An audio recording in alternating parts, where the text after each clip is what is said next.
Welcome back. The Democratic Alliance has been criticised for a billboard attacking the governing party.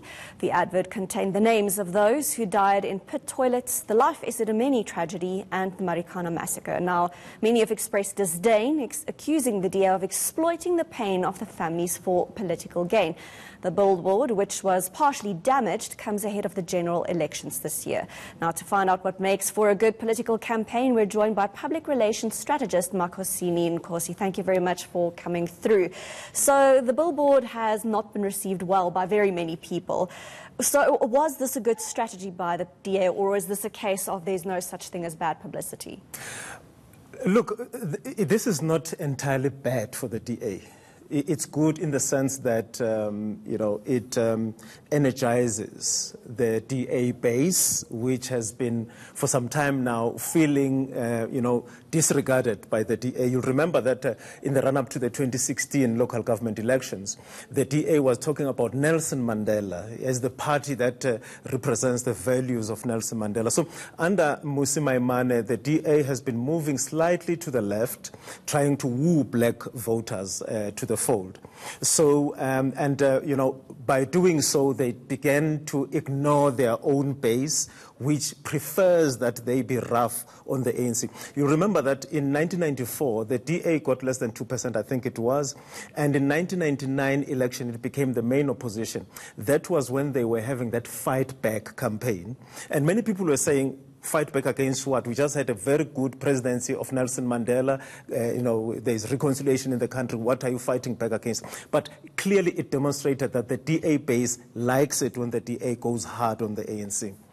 Let's look at their overall message. They haven't launched their manifesto yet, but a lot of people are saying that they're going for the middle ground, that all their message really is that they're not the ANC, that they almost have a lack of identity. What's your feeling? Absolutely.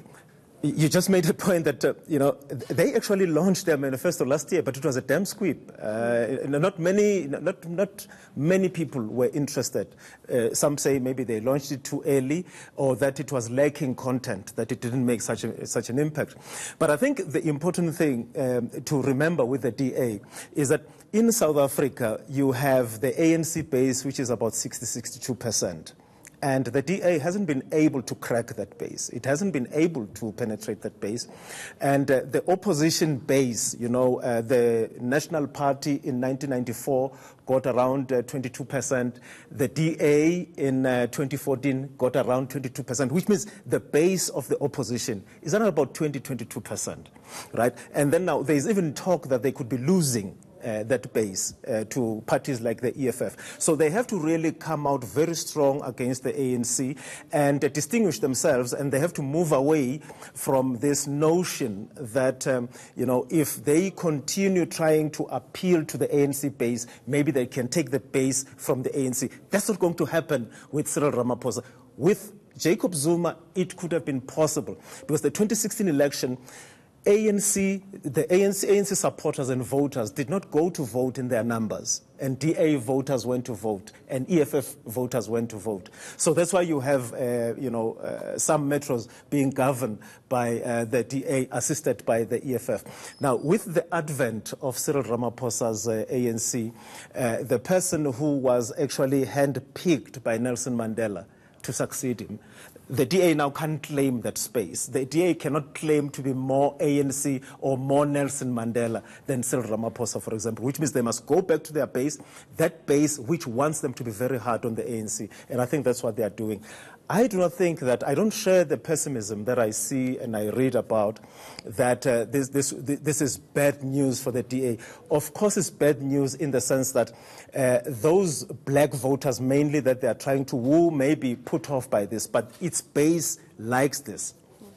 Tell me, if you were the DA's PR strategist, what would you tell them to do ahead of these elections, which we know are going to be fiercely contested? I usually charge people for that, but I'll tell you, I think the DA needs to go back to its basics. right? It is an opposition party. It is the main opposition. I think taking over power from the ANC is not something that is going to happen in this election cycle or the next election cycle. So I think they must focus on their base, make sure that they don't lose their base, and make sure that they harp on the issues that their base is interested in. Let's take the issue of land, for instance. The EFF is running hard on this thing. The ANC is running hard on this thing.